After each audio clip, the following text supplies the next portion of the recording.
Perfect. Welcome everyone to the Exploring CCS and Environmental Justice in Louisiana webinar. My name is Taylor Ward, she, her, and I am the Senior Manager of Communications and Education at Just Solutions. I am calling in from stolen Seminole and Muskogee land, also known as Tampa, Florida. We are so excited to have you all on today and do this event with you all. A bit about Just Solutions before we get started. Just Solutions is a BIPOC-led national climate organization that partners with communities that are disproportionately impacted by climate change to turn their priorities and their ideas into policies and laws. We are broadening and deepening the understanding of equitable and effective policies and projects, and really fostering a national community of peer learning for Black, Latinx, Asian, Indigenous, and frontline community-based organizations to elevate their solutions and replicate them across the country. For those of you who are joining us today, please feel free to add your name, where you're located, and your organization in the chat, so everyone on the call knows who is else with us today. In today's webinar, we will be exploring the impact of CCS technology on environmental justice communities in Louisiana. We will also be discussing actionable takeaways that can be applied to your own context with the goal of making a difference in the pursuit of environmental and climate justice. This webinar is part 2 of our CCS series, where we're exploring the CCS technology and its impact on environmental justice.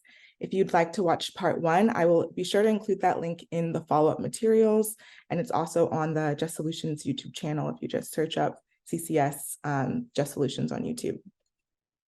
So for today's event, the agenda includes introductions. We'll also have a presentation from our speakers about their work, and then we'll have some time for questions and answers. So if you have any questions throughout today's event, please feel free to drop them in the Q&A box and we'll get to them during that time. Perfect. And then our partner organization for this event today is Louisiana Against False Solutions Coalition, which is a coalition of more than 20 organizations leading in Louisiana and nationally for environmental, racial, and social justice. The coalition includes expertise along a range of disciplines, including law, environmental science, geology, steel and material scientists, traditional and indigenous knowledge holders, experienced campaigners, fisherfolk, and frontline communities. Now to do some intros of our speakers. Today we'll be joined by Eloise Reed, coordinator at Louisiana Against False Solutions Coalition. Eloise previously ran a food and economic justice COVID relief program in Vermont and earned her master's degree at the University of Michigan in environmental justice at the School for Environmental Sustainability. She is currently a geography and environmental studies doctoral student at the Rubenstein School of Natural Resources at the University of Vermont. We are also joined by Justin Solette. Justin Solette is the Southeast Louisiana Coastal Organizer for Healthy Gulf and is working to educate and inspire action in local communities across the region's polluting entities. He is a proud citizen of the United Homo Nation and a native of Dulac, Louisiana, where he grew up in a family of fisherfolk who also worked in the oil and gas industry. He is a 10-year veteran of the industry and worked as a blowout specialist in the Gulf of Mexico on land rigs and in Alaska, and cites the BP Deepwater Horizon disaster as a major moment in his career. And our final guest panelist today is Travis London. Travis is a father of 5 and has served various communities across the nation and around the world for over 18 years as a community activist in the area known as Cancer Alley. With various skills ranging from paralegal to community scientist, he fought alongside others with many victories from big lawsuit wins, and governmental program expansions. He has also won various economic, environmental, and educational awards over the years and has helped in various churches around his area, ranging from after-school tutoring to technology maintenance. And with that, I will turn it over to Eloise to get us started and help us learn a little bit more about the Louisiana Against False Solutions Coalition. All right, thank you so much. And thank you everyone for being here. And Taylor, thank you so much for your work in putting this on. And again, just a big shout out to my coalition members and fellow organizers, Justin and Travis. I'm grateful to be on the call with y'all today. And my name is Eloise Reed. I'm in Bulbancha, New Orleans, Louisiana. And I'm the coordinator for Louisiana Against False Solutions, where we are organizing to fight carbon capture in Louisiana and protect human rights. Go to the next slide. All right, so, and then click it one more time. The Louisiana Against False Solutions Coalition, we are broad and we are also very deep. We have a lot of incredible leaders in the movement to fight for environmental justice in Louisiana, including many local nonprofits, as well as our national allies and experts who are supporting us in many different areas across the United States.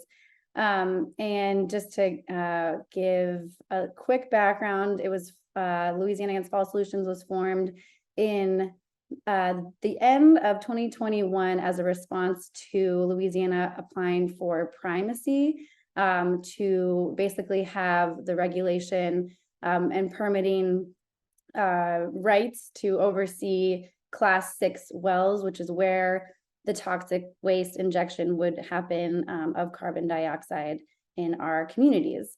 And so folks who are listed here came together and we started this coalition.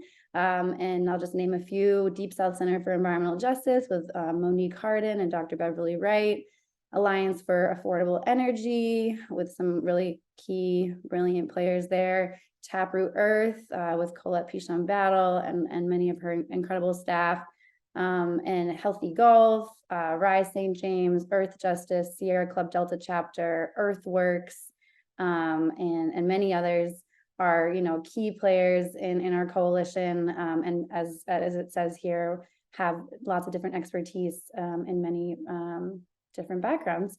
So we're lucky to have such a breadth and incredible, you know, range of information and experts in this group. So yeah, next slide.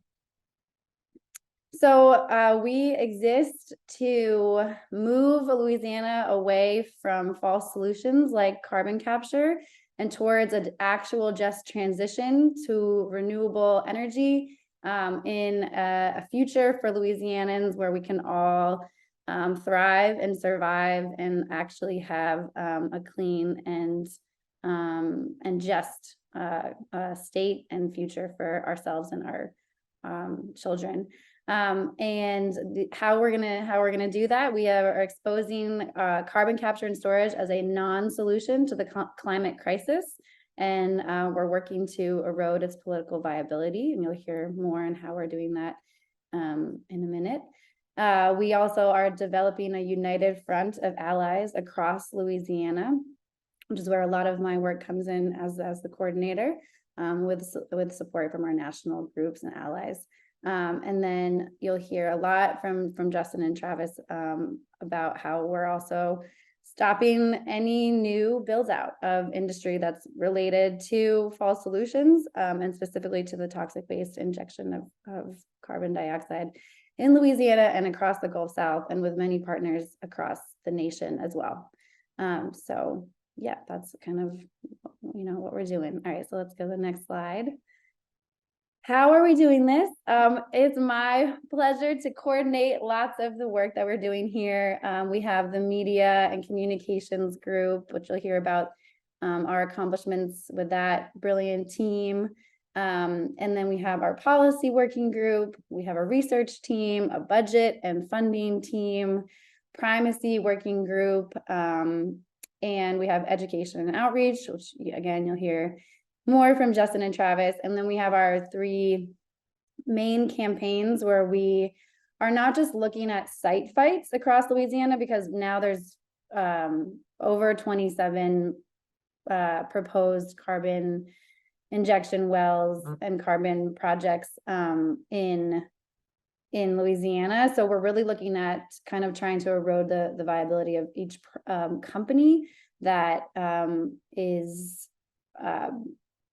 applying for to build out carbon capture in Louisiana. So Denbury is the company that had a pipeline explosion in Satartia, Mississippi, in Yazoo County. And CF Industries is also doesn't have a good track record of safety in Louisiana, and Air Products is a company that's getting a lot of pushback against trying to inject carbon into the wildlife management area and sacred site for many local folks in Southeast Louisiana of Lake Maurepas. And so we're really fighting on many different angles, and these are just 3 of the companies that we're working actively to discredit as we continue. All right, next slide, please. Okay, and Taylor, there's some pictures on here, so I'm just gonna say click, and then you can click. Oh yeah, sure, great, we can start. So the research team, we have made a map, and you can show the image. And this is just a screen grab of the map that has incredible amounts of information on it, and we worked with a group called January Advisors to help build this out, and it's going to be released officially on December 1st, as we're just kind of finishing up the last some tweaks and edits. But this is just an example of, right now you're seeing proposed carbon waste injection and transport pipelines across Louisiana. And then there's just lots of more information, and it also is scraping and tracking all of the sites where the permits are being released, which is a very time-consuming thing for our staff to do. And so this map helps kind of automatically update as new permits and new projects are being proposed, and then updates it on the map. So we're using this as an organizing tool as well. Okay, you can click again. And then our policy team, over this past session, legislative session, we worked to support 5 anti-carbon capture bills in the state legislative session. And we worked closely with a lot of the state reps who were supporting those bills and pushing them through. Unfortunately, they did not get very far. One of them made it out of the committee, Natural Resources Committee, and then did pass. But we also organized an educational day at the Capitol. You can show this picture, Taylor. This is many of us attending this educational day. We have, a large coalition across different communities, rural and urban, Black and white, Indigenous, and non-Indigenous folks coming to the Capitol to show the support for these bills that we were hoping would regulate carbon capture in Louisiana. So you can, in that photo, and then you can click again. We have our primacy work. So we had the primacy hearings to determine whether or not Louisiana is going to get primacy. We still haven't heard. We've also just successfully delayed primacy for over 2 years, which is a huge win for the coalition and for all the folks fighting carbon capture. And we still haven't heard the EPA's decision yet, but this is a screen grab from our website, which is linked at the end of my slides, and shows this film that we made, and also shows the written comments for all of our allies locally and nationally to slow down the regulation and permitting of the Class 6 injection wells, which is primacy. So the Louisiana Department of Natural Resources applied for primacy, as I mentioned earlier, in 2021, and still we have not received that, which is a good thing for us, basically because the EPA has stricter regulations than a tragically under-regulated and kind of understaffed Department of Natural Resources in Louisiana, which has a track record of not really protecting the environment here. So to hand them the reins is something that we're not excited about doing. So we're pushing actively against it. And then you can click again. And then how are we actively working against it? We are doing as much outreach and education as possible. You can show the next image. This is in Bayou Buff, which is a community that's facing the carbon capture project. You can see Justin in the background there. You can also see a lot of our other organizers, Daryl Malik Wiley from the Sierra Club. You can see Scott Eustace from Healthy Golf and a few others, Jade Woods, and then some local community organizers, and Betty Billiot is here as well from Sierra Club in this image. And so we have, this was around 70 folks. This was at the beginning of October. And there's a lot of momentum, and we've worked in over 12 different parishes across Louisiana, and are, actively trusting and working with communities who are trying to stop carbon capture in their backyard. You can click again. And we're also working on the media and communications, because right now there are no carbon capture projects in Louisiana, and the goal is to not let there be any. And so right now, a lot of it is the communications, and a lot of it is the media, and a lot of it is combating the industry greenwashing. And so in order to do that, we have to make sure that the journalists really know what they are reporting on, and really understand the technology of carbon capture, and understand basically the scam of carbon capture, and the redirection of funds from actual green and renewable energy. And so let's click again for this image. This is Monique Harden from the Deep South Center for Environmental Justice. She's training some journalists. We have national and local journalists in this picture. Click again, and one more time.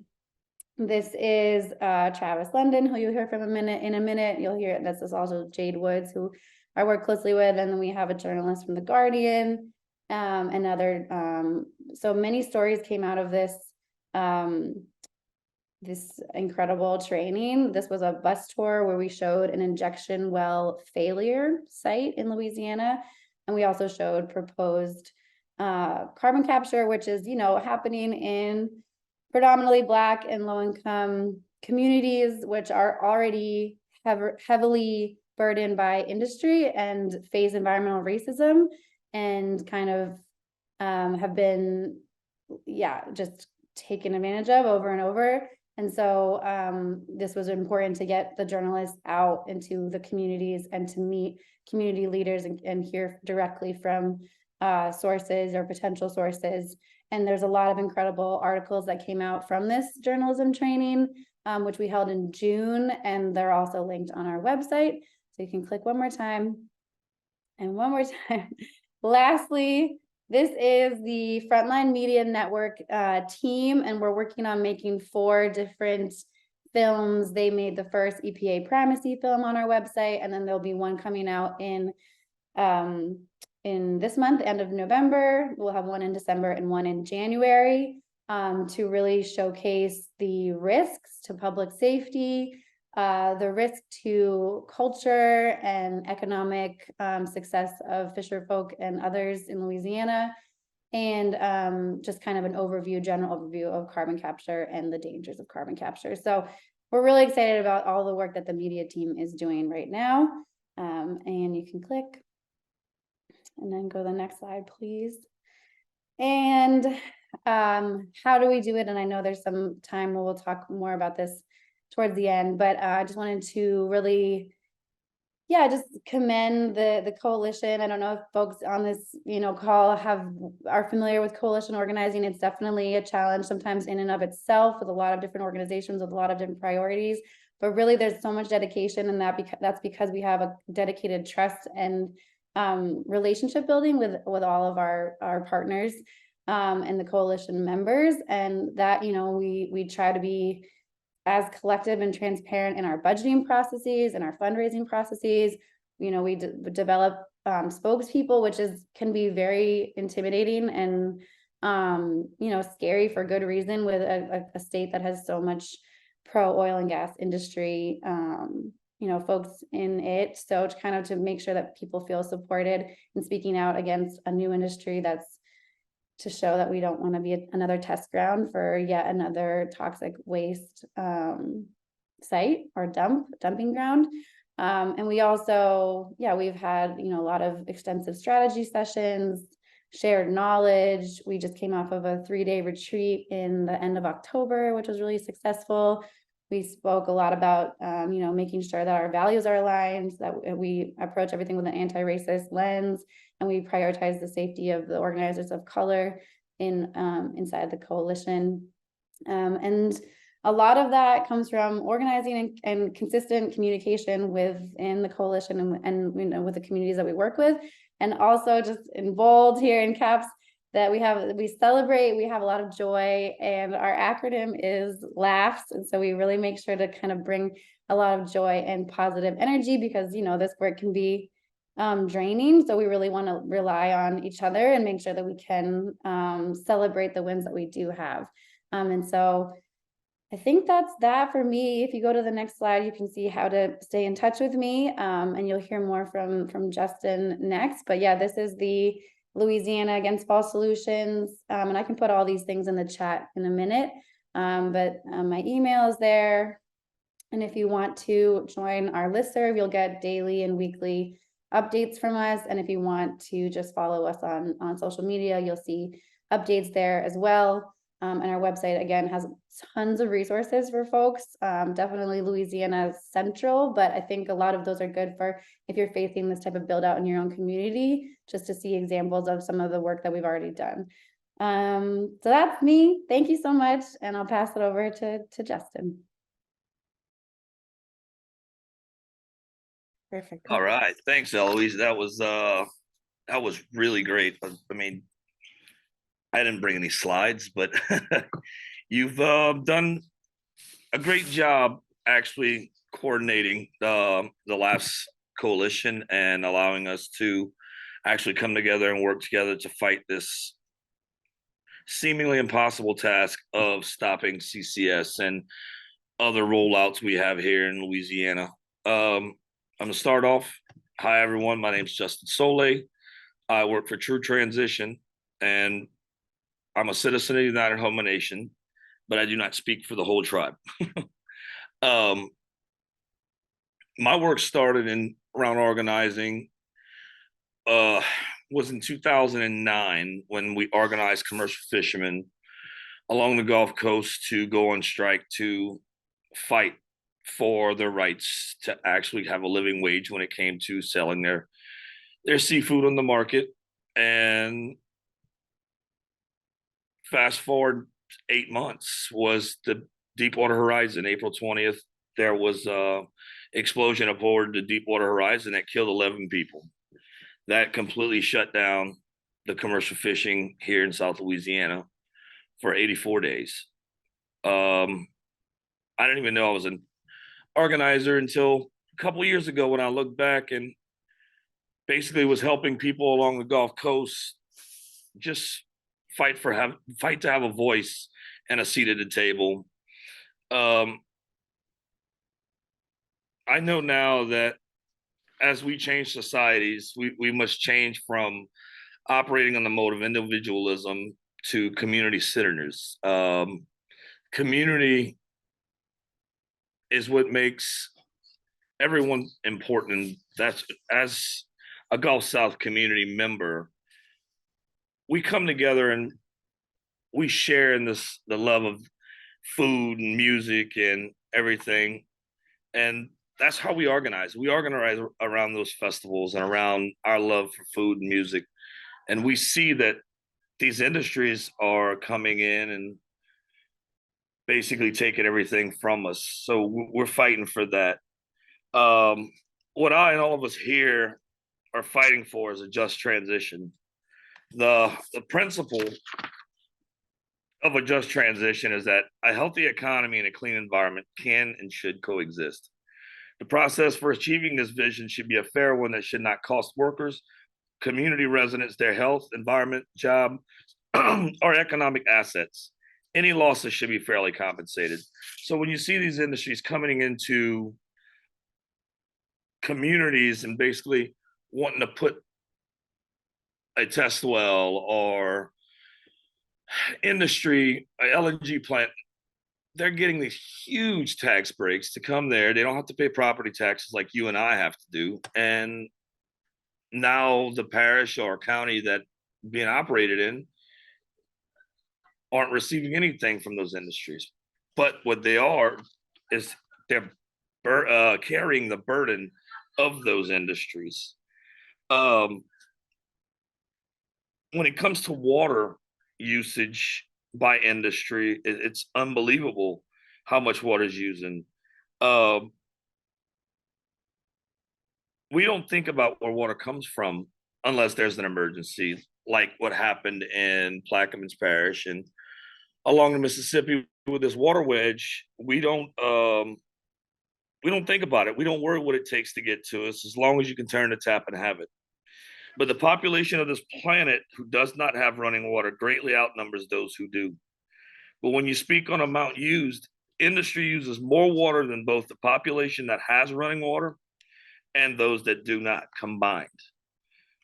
So whether it's CCS or LNG or any industries that are coming into South Louisiana, and basically the powers that be are using Louisiana as a sacrifice zone. I've just received 2 messages right here as we're speaking that 7 new ammonia plants are trying to be built on the Mississippi River, and 100% of those are going to be in black towns. 18 new pipelines, and only one is 50% in EJ areas. 60 to 100%. 18 pipelines, 17 or 100% are going to be in environmental justice areas, black and brown and indigenous communities all along the coast. We see firsthand how the false promises of oil and gas and petrochemical companies come with are just empty words used to target, divide, and conquer peoples living in black, brown, and indigenous communities. But what Eloise and I and Travis all get together and do is we organize around community. We celebrate the joys and the wins that we have, and that's what keeps us fighting. When I look at the kids in those communities and my kids back home and the children in my family, I see that that's what makes us fight harder. That's what makes us want to stop this encroachment of industry on populations that have been here for centuries. My people began around Angola prison, north of Baton Rouge, and was pushed down into the marshes of Terrebonne Parish by the logging industry, and then the oil and gas industry. And now, again, we see this mass exodus and removal of people because of industry, the price we pay for industry.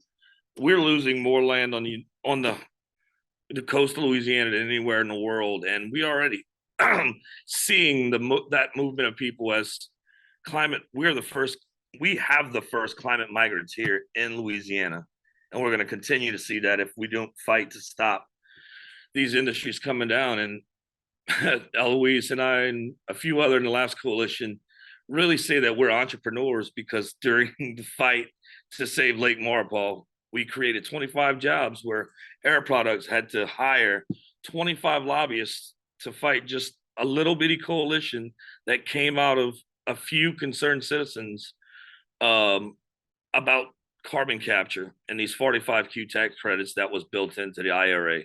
So I can talk forever. I just wanted to end with a quote, my favorite quote from Benjamin Franklin, that says, "Justice will not be served until those who are unaffected are as outraged as those who are." Thank you. Thank you so much, Justin. That was really great. And next up, we are going to hear from Travis. So let me share your slides. There you go.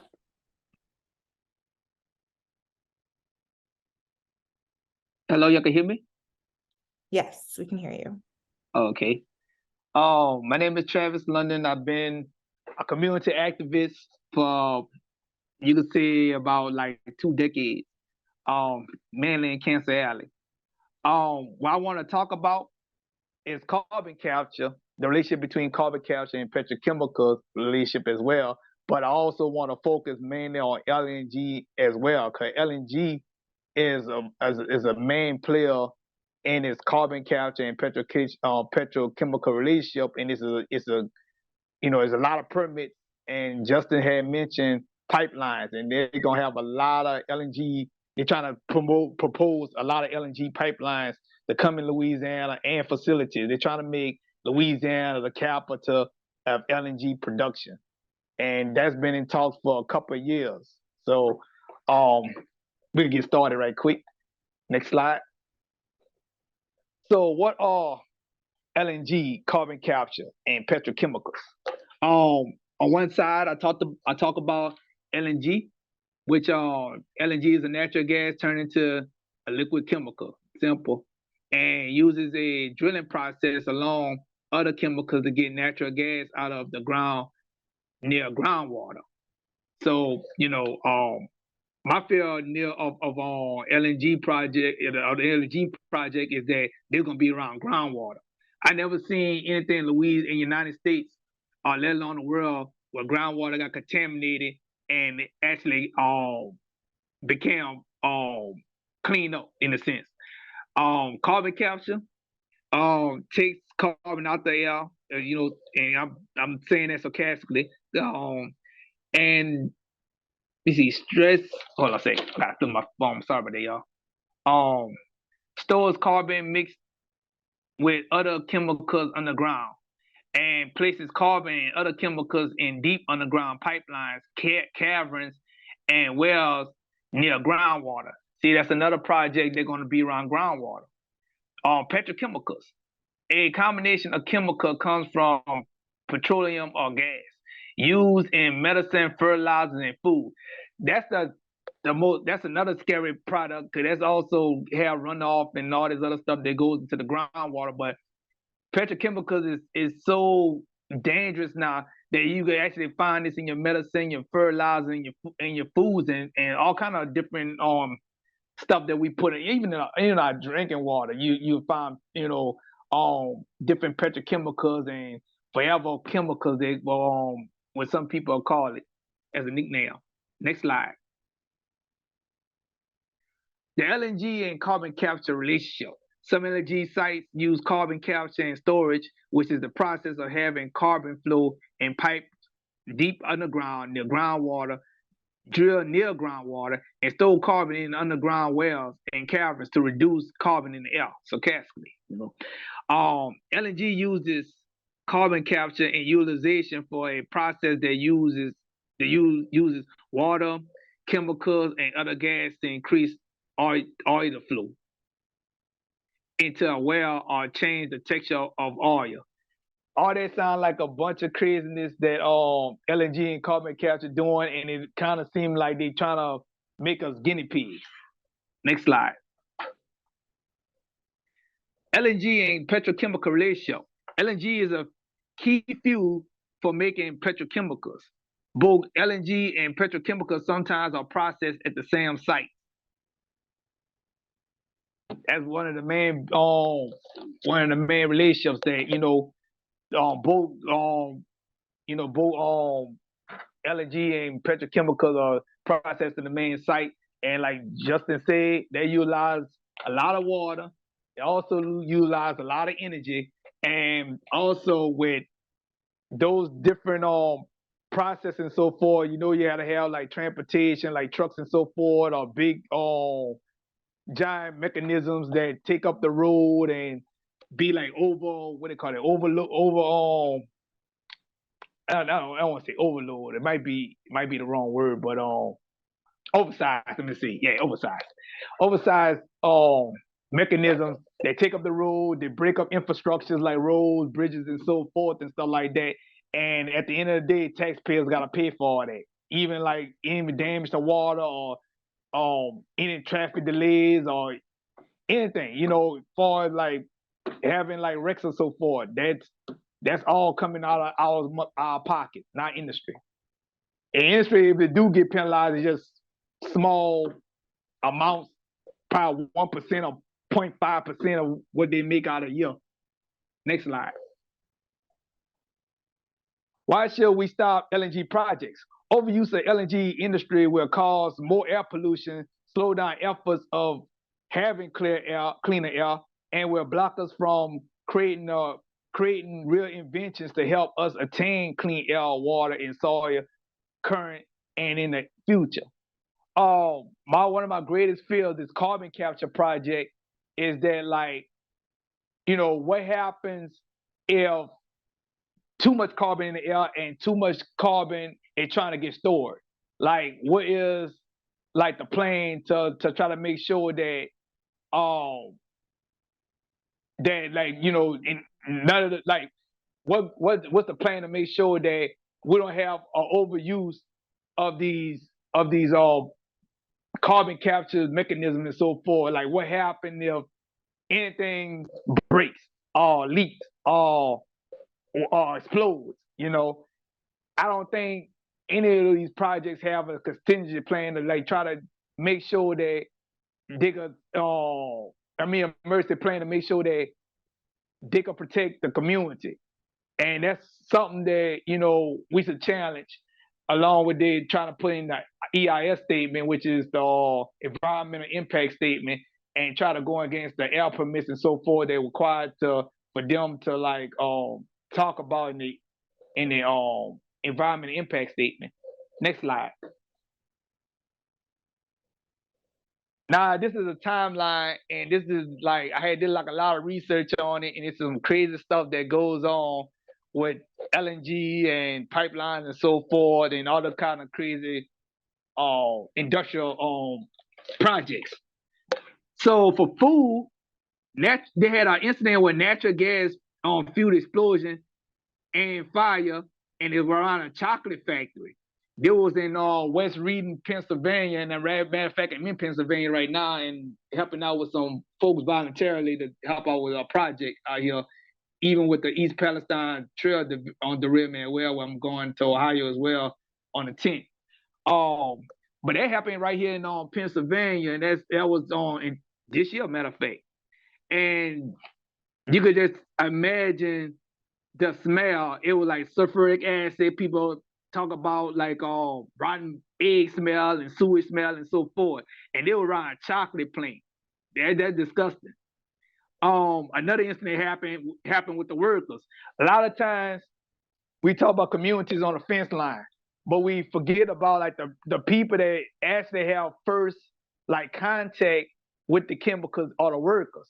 I work with a lot of different workers right now, plant workers that try to put lawsuit against their employer or former employers, help them put in, like, pro se to go on as far as the Supreme Court and challenging not only the lawyers they were going against and the company they were going against, but also challenging their own lawyers.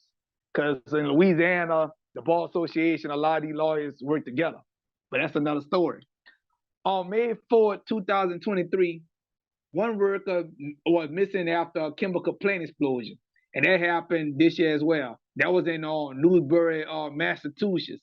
And a lot of times when you have explosions, a lot of people get sick, some people get killed and so forth. And sometimes don't be covered in the newspapers or so forth, or not even mentioned on social media and stuff. A lot of people like to keep a lot of that on disclosure. Even with settlement claims, a lot of people don't try to disclose a lot of information to the public. They have it all sealed, and in order to get it unsealed, you have to have a judge permission and so forth. And is a rigorous, is very, very hard process to get a document unsealed.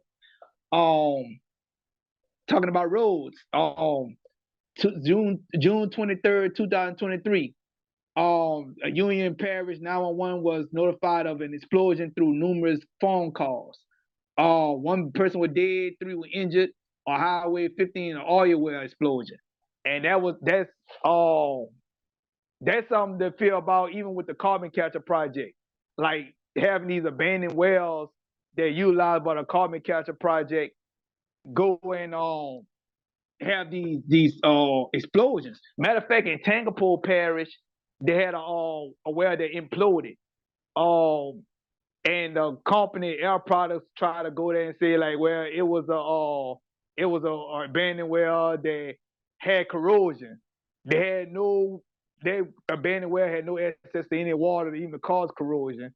And right now, Tankerport Parish is putting a lawsuit against Air Products, and it might not even like try to even have the carbon capture project in Tankerport Parish. 'Cause I think Air Products was trying to like throw some dynamite or something like that into the wells and try to do some kind of craziness with that carbon capture project stuff. So that was the damage they did was imploded the well, almost similar to that Bayou Corn sinkhole incident that happened in Bayou Corn.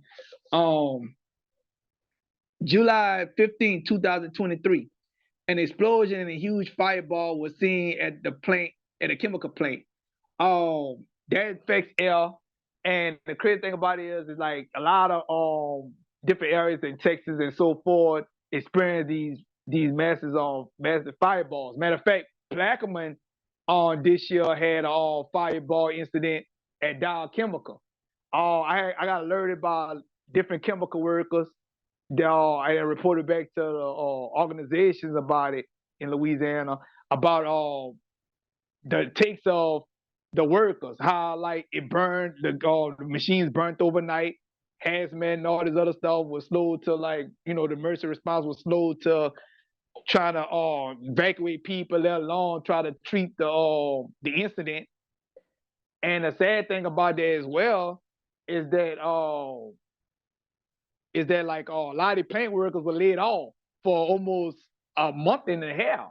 And a lot of them had to quit and find other jobs. Some got placed at another job, which they complained about safety conditions at a neighboring plant at Shintech.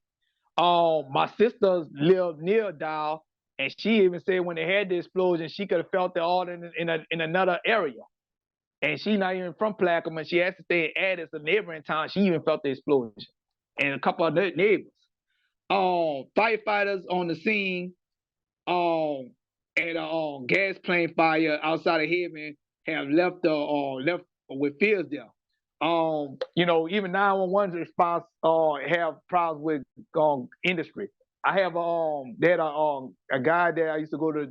He was a pastor out here, joined the church a while back. He was a firefighter in Donaldsonville, and right now he got black lungs. He had to change his whatchamacallit, he had to change his profession to being a police officer.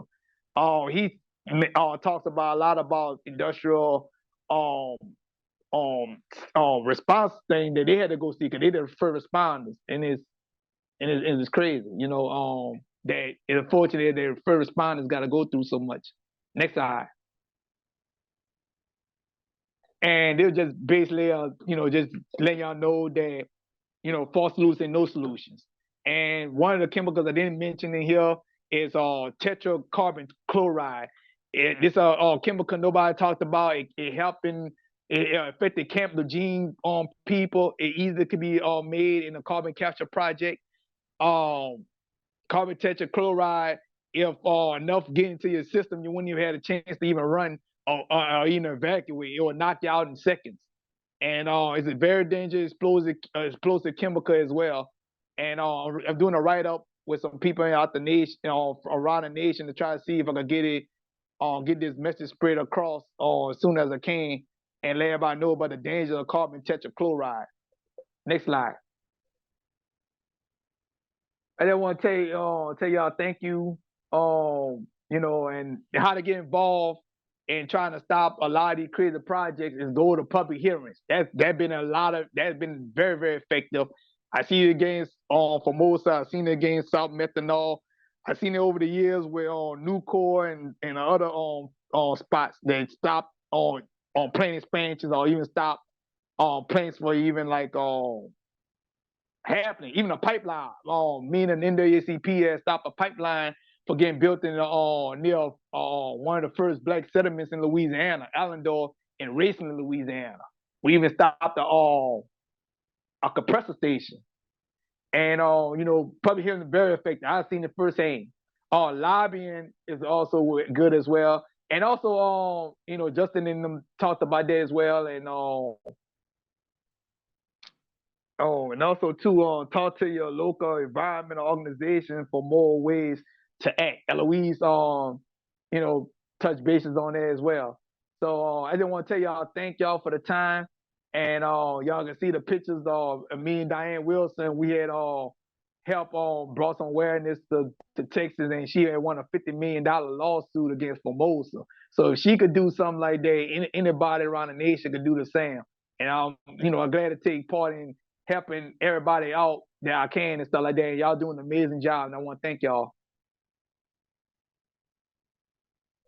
Amazing. Thank you so much, Travis. Thank you, Eloise, and thank you, Justin, for your amazing presentations and giving us some insight into the work that you all are doing to combat CCS in Louisiana.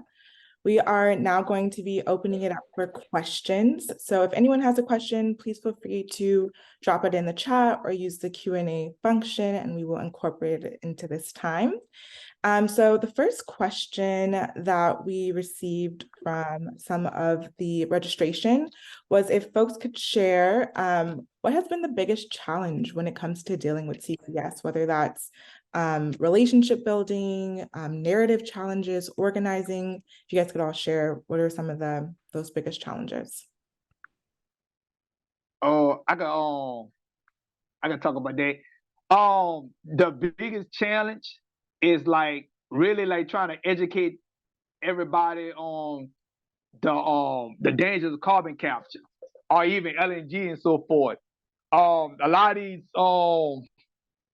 these projects have very, very scientific things behind it, and it's very, very broad when talking about instructions and so forth or different mechanisms they operate with some of this stuff. So the challenge is trying to break it down into similar to something real simple so anybody can understand what's going on and stuff. And that's the main problem with trying to organize it, just trying to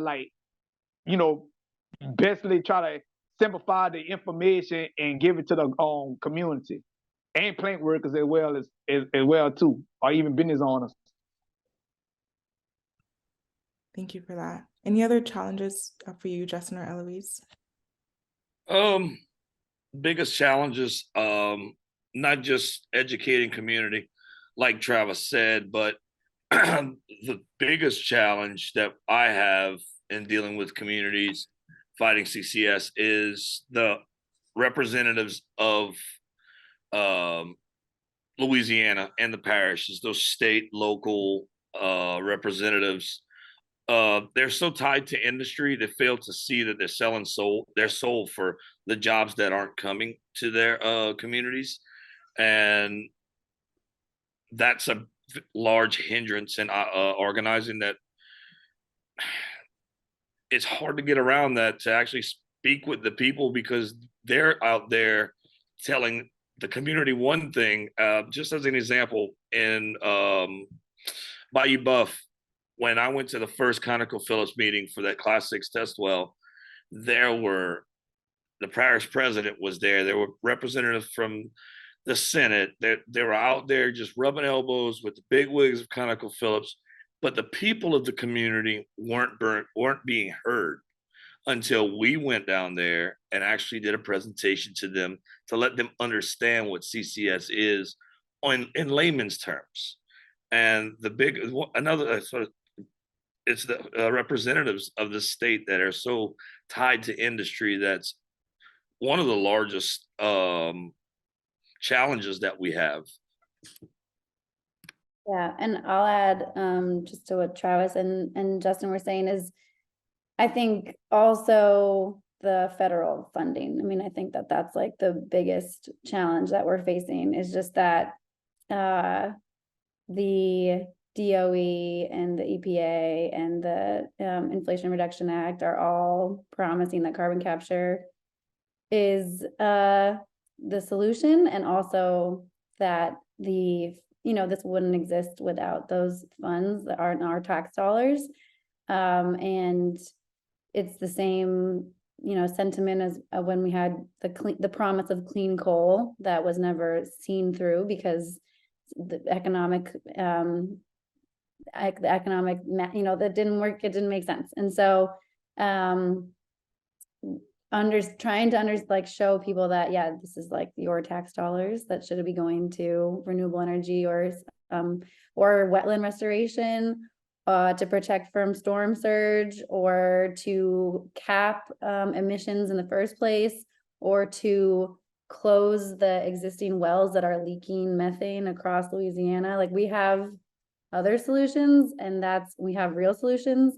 And just to continue to fight so much funding that's misdirected and misguided is definitely challenging. But yeah, but we can do it. Definitely. Thank you for that. And then the next question is, what relationships have been important to build in your collective organizing? It's gonna sound a little funny, but I keep relationships who work in industry to let them know that they don't have to toe the line and they have a voice, and also relationships with primarily more conservative, right-leaning communities who don't usually have the same outlook about climate change that we do. But I do that to understand how we should present and maintain control of the narrative. That just as they say we have trigger words in this climate environmental justice movement, they too have trigger words. And if we can control the narrative and the messaging by understanding how that side thinks, and we can actually build power with them, because like Eloise and I were saying a while ago, and Travis, the Lake Maurepas area is more of a conservative community. But when this was seen in their community, how it devastated the commercial fishing industry in Lake Maurepas, they rallied together and we tried stopping this. So I got to keep those relationships alive. Definitely. Thank you for that. Go ahead, Travis. Oh, I'd say like the faith-based the faith-based on church, the faith-based organizations like churches.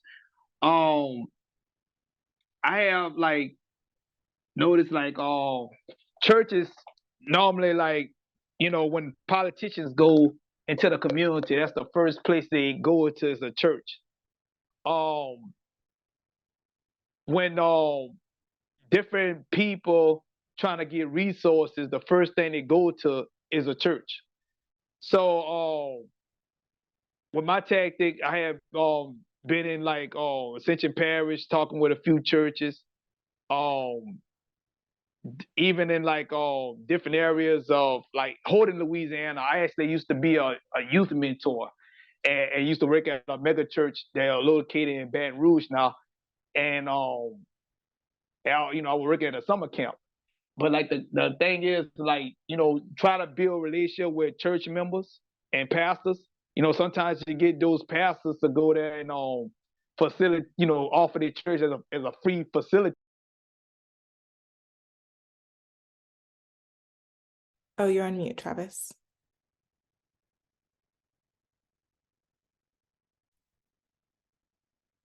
I'll just add, well, if he's gonna come off or not, Travis, you can interrupt me, but just, I think like the strength, I mentioned it already, but the strength of the coalition, the internal organizing, making sure that it's, it's a lot of pressure. There's a lot of pressure to fight all of the oil and gas companies that are coming to Louisiana.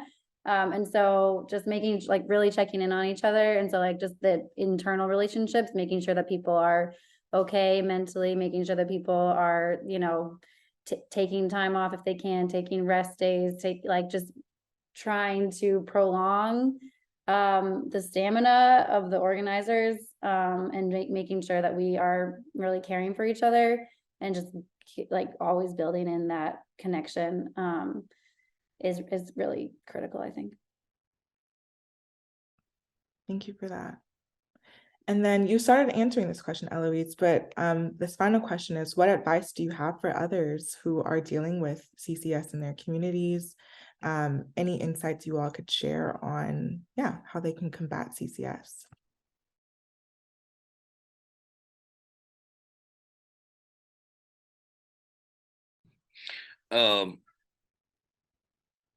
advice. Speak up, get involved, call your representatives, ask the hard questions, go to those council meetings. Actually look us up on the internet, check out our Facebook page, check out our Louisiana Against False Solutions page. There's a lot of material on there that can educate and help people understand. And there's a lot of us, like, main resources. The most impactful resources to work in the CCS is all the experts that we have in the Labs Coalition, is some of the best research and resource of knowledge that we can call on at any time. And it's very helpful. So give us a call or just speak up and do the right thing. Travis? Hello? You hear me? I hear you. Oh, okay. My phone was kind of messing up right now. I say the best thing to do, one of the best, well, I'm gonna say one of the best, I'm sorry. One of the best things to do with the carbon capture project is understanding like EIS statements. Going to hearings and like what do I say?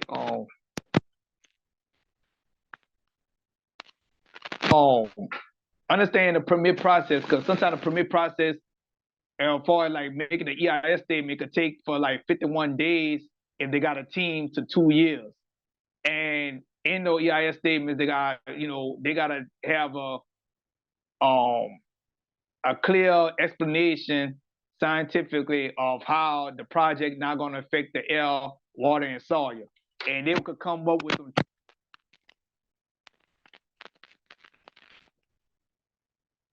We lost you, Travis. I think it's your headphones or something. Hello? Yeah. You hear me now? Yeah. So like I say the best thing to do, and I've seen it work against one project. One good thing to do is do some community scientist stuff like air monitoring projects or water sampling and so forth. I think that's one of the best ways to combat carbon capture. Travis, we can't really hear you. I'm gonna just jump in the chat, if that's okay. Just that I'm reading that, and y'all should look at this article that I put in here for a while ago, but it's about it's the CNBC link about how they stopped the pipeline in the Midwest in Iowa. And I just want to say, like, that is definitely possible in wherever folks are calling in from, and definitely in Louisiana, but it takes like a lot of unlikely allies. And I think that that's something that we're, learning as we go and trying to do the best we can with making sure that like Justin mentioned, like we're reaching across what our colleague calls it both sides of the pipeline. So, traditionally impacted communities, environmental justice communities, and like rural white communities that are also seeing industry, like maybe for the first time in their communities, but making sure that, it's a unified voice against the industry. Yeah. Amazing. Well, thank you all so much. We are at the end of time, and I will share all of the resources that were shared in the chat today and the follow-up materials, as well as the recording of today's event. I want to thank again our presenters for taking time to share their expertise and their wisdom with us today, and we look forward to continuing to support you in all of your advocacy. And yeah, I hope you all have a wonderful rest of your day, rest of your week, and we will all talk soon. Thank you. Thank you.